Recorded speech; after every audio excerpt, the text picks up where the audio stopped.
Welcome back to my channel, welcome to our new blog. আশা করি সবাই তোমরা খুব ভালো আছো। আজকে হচ্ছে শুক্রবার, সকাল এখন ঘুরতে পারি সকাল 7:30।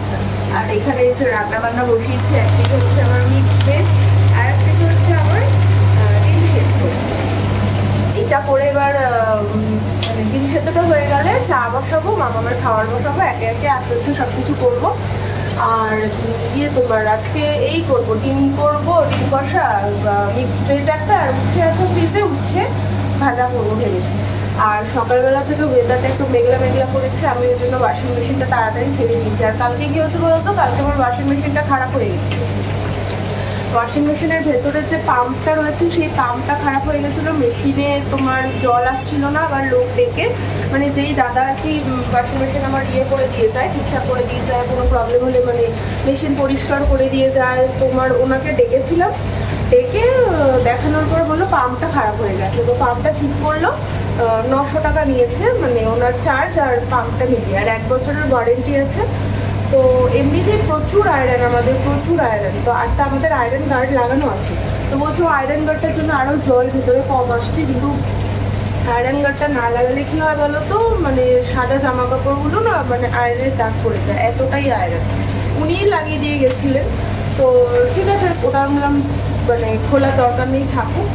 আর আমার কলগুলো একটু ক্লিন করাতে হবে, মানে কলগুলো না অনেকদিন পরিষ্কার করানো হয়নি, তার একটু নাড়িয়ে, মানে কল বলতে ওই পাইপলাইনগুলোর কথা বলছি। পাইপলাইনগুলো আমাকে একটু মানে লোক দেখে পরিষ্কার করাতে হবে, কারণ আয়রনের জন্য কী হচ্ছে বলতো, সব আর কি ব্লক হয়ে গেছে। ওয়াশিং মেশিন, বাথরুম, তারপর ব্যালকনি যেখান থেকে আর কি জলটা পাস হয় সেই জায়গাটাও একটু কম জল পাস হচ্ছে। ওই পাইপের পাইপটাও আমাকে পরিষ্কার করাতে হবে। দেখি আজকে হয়তো হবে না, আজকে শুক্রবার, কালকে তোমার শনিবার বেবি স্কুলটা ছুটি আছে। তো আজকে সকালবেলা তাড়াহুড়ো করতে হবে না। আবার আর একটা প্রবলেম হয়েছে কি, অনেক দিন ধরে প্রায় গিজারটা চলছে। তো কালকে আমি গিজারের ওই দাদাকেও ফোন করেছিলাম, মানে তিনি আমার সার্ভিসিং করে দিয়ে যান। উনি বলেছেন যে আজকে না আসতে পারলে, মানে কালকে যদি না আসতে পারে তাহলে আজকে ফোন করে আসবে। তো দেখি আসে কিনা, কারণ একে একে সব ঠিক না করালে, মানে একসাথে সব মানে খারাপ হয়ে গেছে, কি আর করা যাবে। এবার একে একে ঠিক না করালেও অসুবিধা। কোন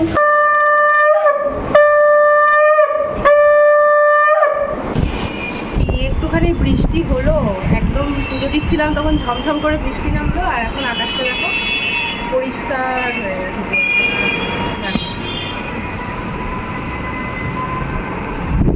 সব জামা কাপড়গুলো নিয়ে আসলো দিদি, নিয়ে ঘরে মিললো। 2টো চাদর ধোয়া হয়েছে, তো সেগুলো এখন ঘরেই মেলা হবে।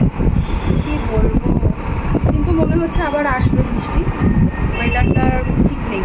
আর বেবির জন্য না রেইনকোট কিনতে হবে, আমি ওর জন্য তো রেইনকোট কিনিনি। এবার বৃষ্টি করবে তো, স্কুল থেকে ফেরার সময় অসুবিধা হয়ে যাবে, ছাতা নিয়ে আনা যাবে না, ছোটো মানুষ তো, রেইনকোট কিনতে হবে। আর এখন আমি ব্রেকফাস্ট করবো, ব্রেকফাস্টে আছে যে আম, যতদিন আম আছে ততদিন একটু মানে রেলিশ করে আম খেয়ে নিই। তারপর তো আম চলে গেলে গরম চলে যাবে, আম চলে যাবে, সেরকমভাবে তো আম পাওয়া যাবে না, আম খাওয়াও হবে না, হচ্ছে ব্যাপার। এখানটা বসেই আজকে খাবো। আর ওইখানে হলের সিটিং অ্যারেঞ্জমেন্টটা কিছুটা চেঞ্জ করেছি, পরে দেখাচ্ছি। এই বছরটা পুরোপুরি গাছের আমি খাচ্ছি, এটা আমরা বলি, কালকে বাবা দিয়ে গেছে। আর বাবার কাণ্ডটা বলি, গাছ থেকে আম পড়লেই দৌড় মেরে যাবে, গিয়ে উঠোন থেকে আমটা নিয়ে আসবে, মানে একদম বাচ্চাদের মতো। কালকে মনে হয় কে বললো, সুজিতদা বিকেলে গেছিলো, দেখছে বাবা আম খাচ্ছে। লুকিয়ে আম খায়, সুগার আছে তাও, মানে আমের প্রতি প্রচুর ভালোবাসা। আম গাছে ফলন ধরানোর জন্য এবছর ওষুধ দিয়েছে, আম হয়েছে বলে কি যে খুশি। আগের বার ফলন হয়নি, এবারটা তাও হয়েছে। আম খেতে খুব ভালোবাসে। এদিকে সুগার আছে, খেয়ে তারপরে আবার সুগার টেস্ট করবে, তারপরে আবার ওষুধ খাবে, এই চলতে থাকে। আর সোফার জায়গাটা এইরকমভাবে চেঞ্জ করে দিয়েছি, কয়েকদিন এটা থাকুক, তারপরে আবার চেঞ্জ করে দেবো। এই জায়গাটা জানলাটা খোলা থাকলে কি বলো তো, হাওয়া বাতাসটা বেশ ভালো আসছে আরও। আর এই লাইটটা এখানে লাগিয়েছি, এই যে গাছটা তো এখানটায় রেখেছি। কাভারগুলো সব ধুতে দেওয়া হয়েছে, ওই জন্য কাভারগুলো নেই। আমি রেডি হয়ে গেছি, এখন যাব বেবিকে আনতে। আর বাইরের ওয়েদারটা ভীষণ খারাপ, মানে মেঘ করেছে, জামা কাপড় সব ছাদ থেকে নিয়ে আসলাম, হয়তো বৃষ্টি নামবে। আর বেবির তো রেনকোট কেনা হয়নি, ইমিডিয়েটলি একটা রেনকোট কিনতে হবে। আর এইটা আমার পরাই হচ্ছিল না, এটা তো সেই কিনেছিলাম নতুন জুডিও থেকে, আর এইটাও পরা ছিল, মানে পরা হচ্ছিল না বলে ভাবলাম আজকেই পরে নিই।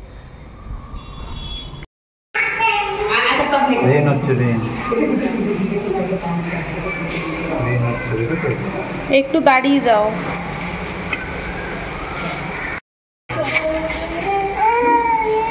যাবো, বৃষ্টি পড়ছে, ঠান্ডা লেগে যাবে।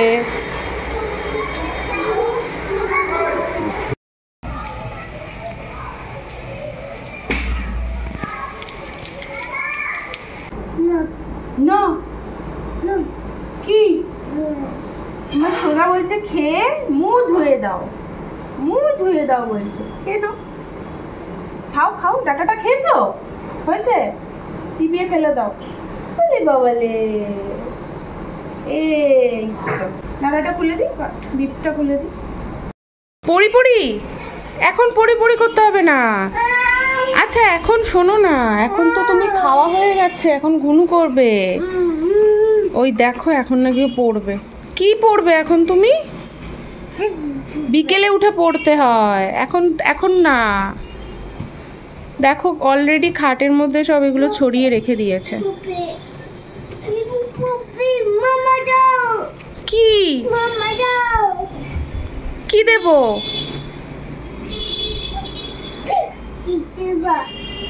কি দেব সোনা?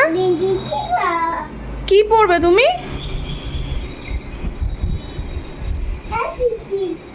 কি পড়বে? বিছানাটা কি করে দিয়েছো দেখো। এখন এগুলো সব গোছাতে হবে, এখন ঘুনু করবে বেবি। কি করবে? কি হয়েছে? কি দেব? কি দেব? দেখো কাণ্ড, এখন খাওয়া হয়ে গেছে, এখন ঘুমাবে না। এখন মাম্মা দাও, মাম্মা। আচ্ছা দিচ্ছি, আচ্ছা আচ্ছা ঠিক আছে ঠিক আছে ঠিক আছে, একটা বই দিচ্ছি তোমার। তোমার ব্ল্যাক কালারের ওই বইটা কই, ছোট্ট বইটা।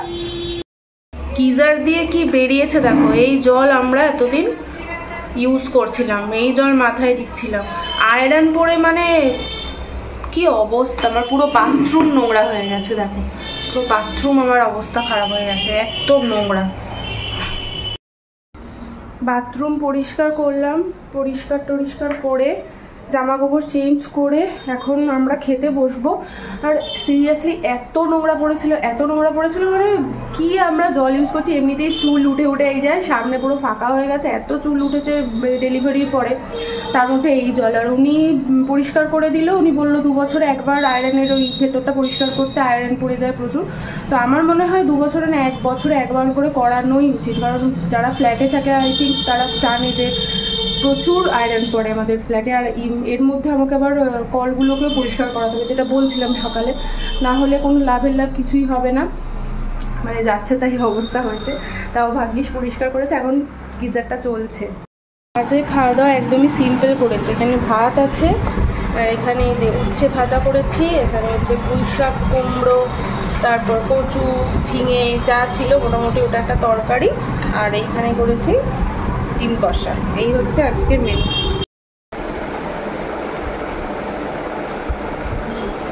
বাবা বিশাল ব্যায়াম। ঠিক তো, ব্যায়াম করতে হয় ঠিক। কে শিখিয়েছে তোমাকে? কে শিখিয়েছে এগুলো? হ্যাঁ, পাপা শিখিয়েছে। তুমি কবে শিখিয়েছো গো? ও খেলা শিখিয়েছিলে না?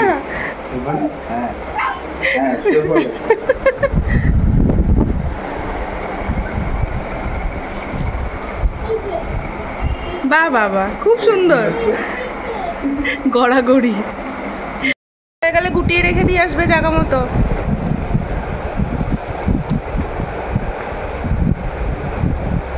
যেখানে ছিল সেইখানেই রাখবে কিন্তু।